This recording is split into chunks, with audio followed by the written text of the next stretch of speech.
नमस्कार साथियों, कैसे हैं आप सब। संडे मोटिवेशन मंत्रा में आपके साथ हूं, आपका मित्र मैं मनमोहन जोशी। सुबह के 7 बज रहे हैं और मैं आपको एक छोटी सी कहानी सुनाता हूं जो आपको मोटिवेट करने में सक्षम होगी। हुआ ऐसा एक बार कि एक स्कूल में कुछ शरारती बच्चे थे जिन्होंने स्कूल एडमिनिस्ट्रेशन को परेशान करने के लिए कुछ बकरियां पकड़ी और उनमें नंबरिंग करके उनको स्कूल में छोड़ दिया। एक बकरी पर लिखा 1 नंबर, दूसरे पर लिखा 2 नंबर और तीसरे पर लिखा 4 नंबर, और बकरी को स्कूल के प्रांगण में छोड़ दिया। सुबह जब स्कूल खुला तो स्कूल प्रशासन, प्रिंसिपल, कर्मचारी सभी जो है बकरियों को ढूंढने लग गए, क्योंकि बकरियां स्कूल प्रांगण को गंदा कर रही थी। 1, 2 और 4 नंबर की बकरी मिल गई, लेकिन 3 नंबर की बकरी मिल ही नहीं रही थी, जो कि थी ही नहीं, क्योंकि 3 नंबर लिखा ही नहीं गया। ये शरारत थी बच्चों की। स्कूल प्रशासन ये सोच रहा था कि 1, 2 और 4 नंबर की बकरी मिल गई है, मतलब 3 नंबर की बकरी भी कहीं होगी। दिन भर स्कूल प्रशासन परेशान रहा उस बकरी को ढूंढने में, और आखिर तक वो बकरी मिली ही नहीं। ये कहानी क्या बता रही है दोस्तों?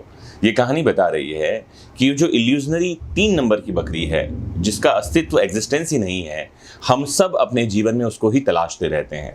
हमारे पास जो कुछ भी है 1, 2 और 4 नंबर, उसको हम ध्यान ही नहीं देते, और जो नहीं है वो 3 नंबर, उस 3 नंबर की बकरी को ढूंढते रहते हैं। और यही जीवन बीत जाता है करते करते, और हाथ में क्या लगती है? हताशा और निराशा। करना क्या है?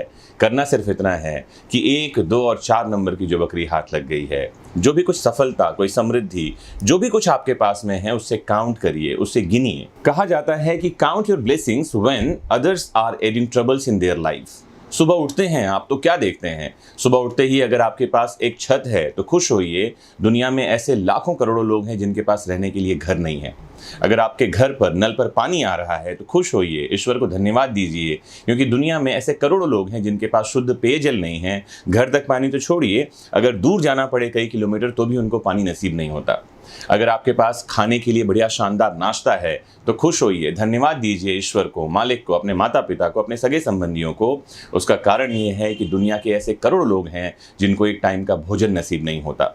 आपके पास स्वस्थ शरीर है, 2 हाथ हैं, 2 पाँव हैं, 2 आंखें हैं। मोटिवेटेड होइए हर उस चीज़ के लिए जो आपके पास में है, क्योंकि शिकायत करने के लिए, आपको बता दूं मैं, जीवन बहुत छोटा है, शिकायतें इतनी हो सकती हैं। मुझे याद आता है कि एक बार एक आदमी था, कहानी में ही मैं कहानी लेकर आता हूँ आपके लिए, सुने कि एक बार एक आदमी था जिसके दोनों पाँव नहीं थे। वो मंदिर पर गया, ईश्वर से प्रार्थना करी, कहता है कि मुझे पाँव दे दो, क्योंकि लोगों को पाँव हैं, मेरे पास पाँव ही नहीं है, तुमने पाँव ले लिए। नाराज़ है वो। इस कहानी कहती है ईश्वर प्रसन्न होते हैं, उसको 2 पाँव दे देते हैं, लेकिन 2 पाँव मिलने पर भी वो धन्यवाद नहीं कहता। वो क्या कहता है पता है? वो कहता है पाँव तो दे दिए, पहनने के लिए जूते कहाँ से आएंगे? नाराज़ है वो इस बात पर भी। ईश्वर प्रसन्न होते हैं, उसको 2 जूते भी दे देते हैं, कहते हैं भैया 2 जोड़े रख, एक पहनना, दूसरा खराब हो जाए तो दूसरा पहनना। अब भी वो नाराज़ है। वो कह रहा है कि दुनिया में कई लोगों के पास में चलाने के लिए गाड़ी है, मुझे गाड़ी कैसे मिलेगी? और ईश्वर ने जब उसे गाड़ी भी दे दी तो वो कहता है गाड़ी तो दे दी, इसमें ईंधन, तेल, पेट्रोल, डीजल कौन डलवाएगा? मतलब शिकायतें लगातार आप जन्म दे सकते हैं शिकायतों को। जो कुछ भी है उसके परे उस 3 नंबर की बकरी को ढूंढने का काम आप जीवन भर कर सकते हैं। लेकिन मेरी हिदायत ये है, उस 3 नंबर की बकरी को ढूंढकर थक गए हों तो 1, 2 और 4 को चेरिश करिए। Count your blessings until others are in troubles in their life. Have a nice time, be motivated. जुड़े रहें आपके अपने फेवरेट प्लेटफॉर्म वैदिक शिक्षा से।